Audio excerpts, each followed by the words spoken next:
Hey guys, this is The Shadow here, coming to you right now with a very ambitious undertaking. Probably my most ambitious story yet. There's no other way to describe it. I'd like to give a huge shout out to my mom, Val Vardabasso, for providing a couple voices, and my uncle, Phoenix. Just thank you so much. I wouldn't have been able to do this without you guys. So, I guess that's it. Lock your doors, bar your windows, turn out the lights, and prepare for Glass Houses by The Shadow. Now relax. This won't hurt too much. Legend has it that somewhere in Oregon, there exists a town where every building is made entirely of glass. Attempts made by anyone to find any record of that town, Cedar Springs, are met with a stringent denial, and, following further persistence, eventual detainment followed by mysterious death. I was among the brave few that have evaded any detainment following my poking into the matter. Through illegally obtained records and census documents, I have been able to piece together that Cedar Springs, Oregon, was founded as a settlement for workers at a nearby manufacturing concern back in the early 50s, and eventually grew as the idyllic nature of small-town America began to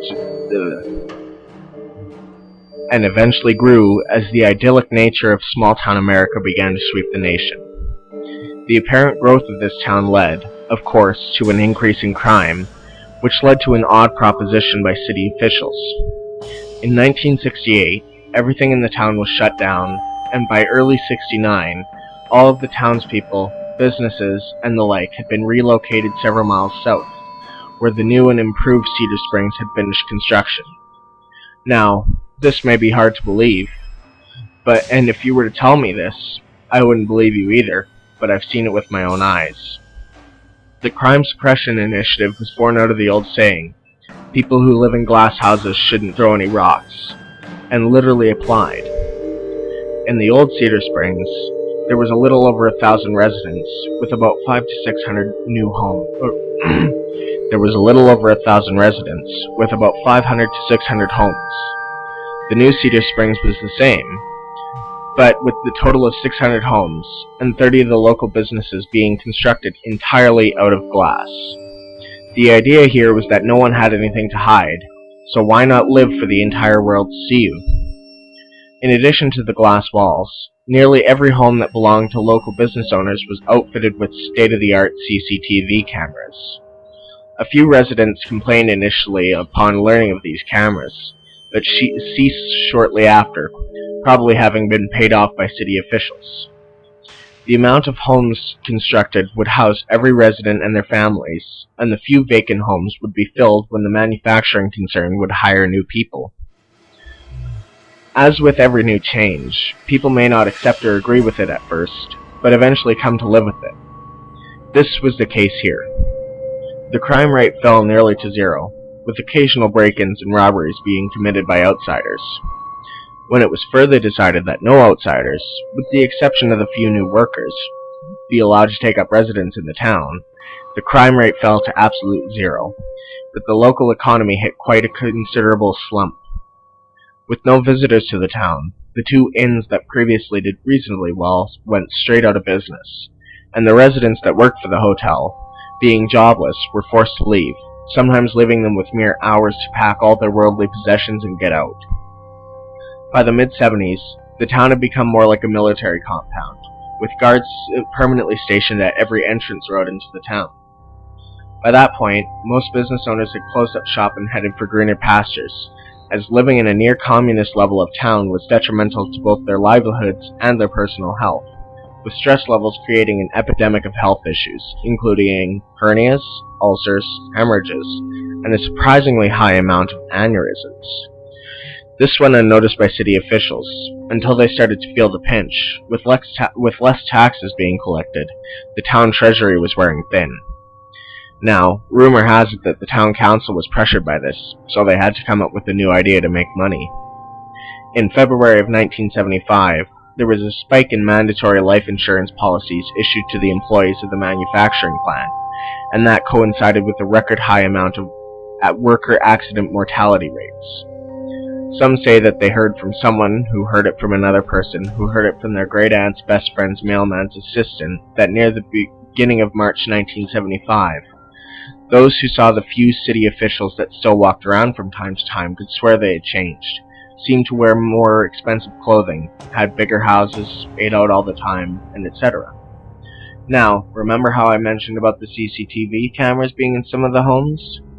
I thought that my research would just continue on like this, until yesterday, when there was a knock on my door. When I opened it, no one was there, but there was a manila envelope on the welcome mat with no return address. I decided during a break from my research to view the contents of the envelope. I opened it and emptied the contents onto the kitchen table, and discovered a transcript of their family and their day-to-day activities over the course of 1 week, March 18th through 25th, 1975, via the CCTV footage. After viewing the first initial pages, I decided, against my better judgment in retrospect, to include the full transcript as I viewed it. The following is a video transcript of the CCTV footage of the home of the Stamper family. There were 4 residents in total: the father, John, mother, Doreen, son, Michael, and daughter, Joanne. Looking back, I kind of wonder what it would be like to view the actual footage as it unfolded, rather than just read about it. Here's the transcript, edited to only show relevant events. Date: 3/18/1975. Residence: Stamper. Time: 7:30 and 31 seconds to 8:12 and 19 seconds. Usual morning routine is observed. Subjects John and Doreen awaken in near unison with the alarm clock at 7:30 sharp. Routine is same as observed for indeterminate amount of time. Speculated that routine has stayed in effect from the moment that residents have occupied their residence. Michael is observed sleeping, with alarm clock going off. Approximately 10 to 12 minutes later, Doreen comes in and wakes Michael up, striking the child on the back of the head. Protests are heard, but are unable to be understood. Joanne is already awake, sitting in the kitchen and eating breakfast. Cameras are unable to pick up any movement from her prior to 7:30 a.m. Routine of all 4 residents continues uneventfully until 8:19, when John and Doreen leave for work and Michael and Joanne leave for school. Date: 3/18/1975. Residence: Stamper. Time: 17:35:10. Families now all arrived home. Michael and Joanne arrived approximately 90 minutes before John and Doreen. The family sits at the kitchen table and proceeds to eat dinner. The conversation follows. John: So kids, how was your day at school? Michael: Okay. Joanne: Kind of boring. Doreen: What was so boring about it? Joanne: Just had some tests and a guest speaker from that factory talking about career opportunities. Honestly, when the guy started talking about the importance of life insurance, I'm pretty sure I fell asleep. No further dialogue. The family continues eating, occasionally glancing at each other, but remaining silent. The family finishes eating and then disperses, with Doreen going to the kitchen to wash dishes and Joanne accompanying her, John going to the study, and Michael going up to his room, where he sits on the edge of his bed and stares at nothing. Date: 3/19/1975. Residence: Stamper. Time: 11:52:31 to 12:03:06. No person is home, but the burglar alarm goes off at this point. The point of entry appears to be on the east wall of the home. Burglar is described as about 6 feet tall, 175 pounds, wearing a mask and a nice suit. They proceed to ransack several items, but nothing appears to have been taken. At one point, the video feed cuts out, but audio remains. Burglar exits through same access point in the east wall when video feed continues. Date: 3/19/1975. Residence: Stamper. Time: 18:02. John and Doreen arrive home and move together to the living room to watch television. They look in surprise as they see the east wall has been shattered. Doreen: Oh my God, were we robbed? John: It looks that way. Stay here. I'll check if anything's missing. John moves from room to room, checking for any missing items, but appears to find nothing amiss. He moves back to the living room, sitting down beside Doreen and putting his arm around her shoulders. John: Nothing's missing, hun. It's all okay. Hey, wait a minute. Where are the kids? Doreen: They went to their friend's house after school. That's good that nothing was taken, but still, why would anyone break in, throw the house around, and then just leave without anything? John, I don't have a clue, dear. Hey, did they say when they would come home? Doreen. Joanne said she wasn't sure, and Michael said he would spend the night at his friend's house. They're growing up so fast. John smiles broadly. John, maybe they'll be gone for the whole night and we can spend some quality time together? Doreen. Yes, that would be nice. The kitchen phone rings and John goes to answer it. He exchanges words with the other person, then hangs up and moves back to the living room, a sly smirk on his face. John, let the fun begin. Date, 3/20/1975. Residence, Stamper. Time, 10:03:18. John can be seen lying in bed, and Doreen enters, carrying a plate containing breakfast. John, what's all this? Doreen. Just a little treat for my love. Doreen kisses John and then gets into bed beside him. John proceeds to eat. John, this is great. What's your secret? Doreen. Well, don't take this the wrong way, but I think we need to get robbed more often. John pauses, mouth open and fork with egg on it nearly in there. John, what do you mean by that? Doreen. Well, I just had some time to think. Well, this robbery really put things in perspective for me. We take each other for granted way too much, so I figured I'd just make this all about you for the time we have together. John nods and smiles, then continues eating. Date, 3/21/1975. Residence, Stamper. Time, 15:47:47. John and Doreen are sitting on the couch watching television. The front door opens and Michael enters, followed by Joanne. Both are talking to each other, presumably about their weekends, but audio is insufficient to transcribe. Joanne. Mom, Dad, we're back. Michael. Hey. Doreen immediately runs to give both a hug, while John follows slower, looking sad that his alone time with Doreen has come to an end. John. How are your weekends? Michael. Great. Kyle and I went fishing in the lake. Joanne. Well, I met someone. Doreen.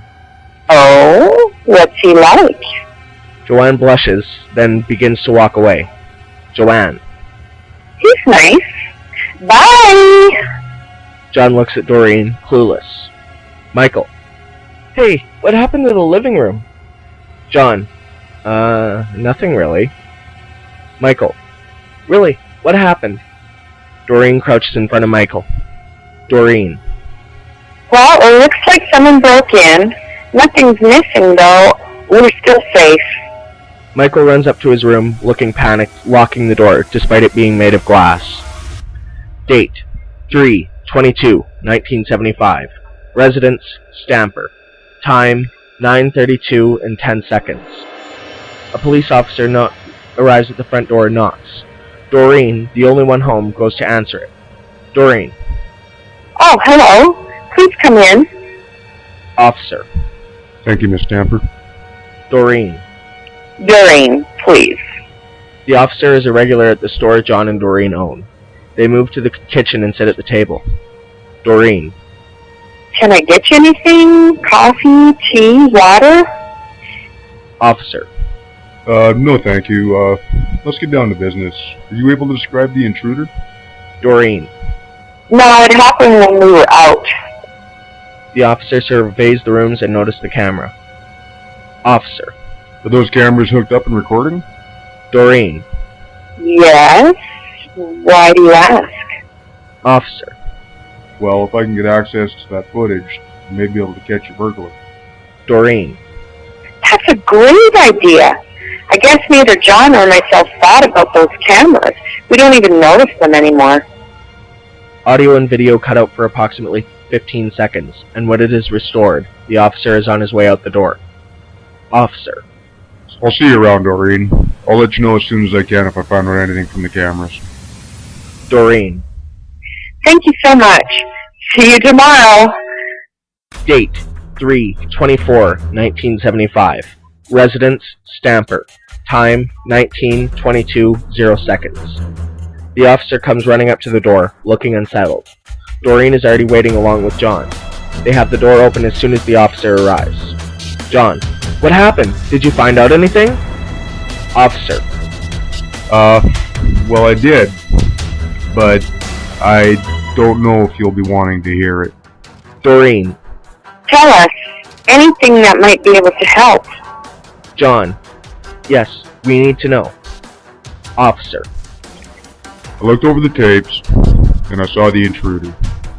I couldn't really get the best look because he was wearing a mask, and so I thought I had reached a dead end.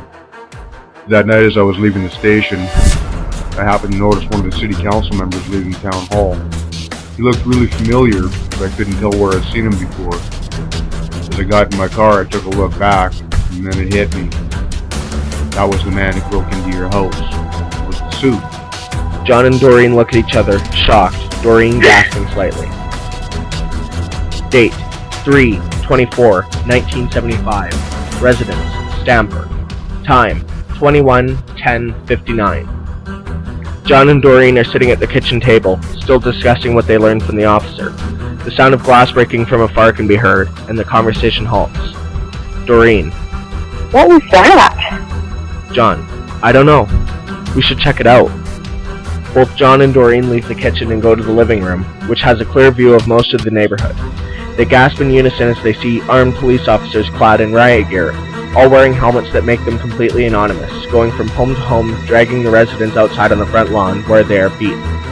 Some people are still in their homes, and as they try to flee, they are gunned down. John and Doreen look at each other, and then split up, each going to their kids' rooms to try and get out with their lives. Audio cuts out, followed by video. Date 3/25/1975. Residence Stamper. Time 5:30:29 seconds. All residents are accounted for, all lying in the respective places where they were shot upon attempting to flee. Audio is still out, but video has been restored, but is shaky, and at certain points filled with static and other interference. End of transcript. What I've gathered from this transcript and the other documents is that on the night of March 24th, 1975, a private police force was dispatched to eliminate all 900 residents. The remaining 123 residents, comprised of city officials and the police force, remained. At 12:45 p.m. on March 25th, all remaining residents simultaneously took some sort of pill and fell dead afterward. Any security personnel at the town entrances left their posts and were never heard from again. I was among the few people brave and lucky, and possibly stupid enough to go try and explore what remains of Cedar Springs, and I'll reluctantly post my findings somewhere on an obscure forum so I can stay safe for as long as possible. I'll just say this about what I found when I got there. The only thing that remains is a whole town's worth of steel frames and nothing more. There are no bodies and no evidence that anything of the like there happened. I've become quite paranoid ever since I went to investigate this matter that is Cedar Springs. I'm writing this up from a small diner and will post it using a masked IP so that maybe I can get far enough away before whoever or whatever is after me can catch up. I will tell you my quick theory on what happened and why it's been so well covered up. I think that when the local economy tanked, the city was going broke, so they had to pad their pockets somehow. It appears that, looking at the inspection records of the factory, all inspections ceased in January of 1975, and following that, the accident rate soared, leading to a mass scam perpetrated by the owners of the factory and city officials. By issuing mandatory life insurance policies, all the employees had to do was sign on the dotted line without having to read anything first. The policies listed the beneficiary as the town, so it caused a rebound in the local economy. As for the break-in mentioned in the previous transcript, by looking at illegal documents I have learned that the family wasn't the only one to experience the break-in phenomenon. It appears that city officials had painted themselves into a corner with all of the seemingly random decisions that eventually left them no choice but to wipe out any trace of the existence of Cedar Springs. Now, for the final piece, why it's been so well hidden. Some theories have it that certain branches of the government have put their fingerprints on the whole Cedar Springs fiasco. They have no and rather than own up and admit their involvement, they eliminate anyone sticking their noses where they have no business looking. I will post this and then resume my run from the law. If you know what's good for you, don't look any further into this, or you'll be next. Just think of it as a legend or a creepy story to be told around a campfire. God forgive me.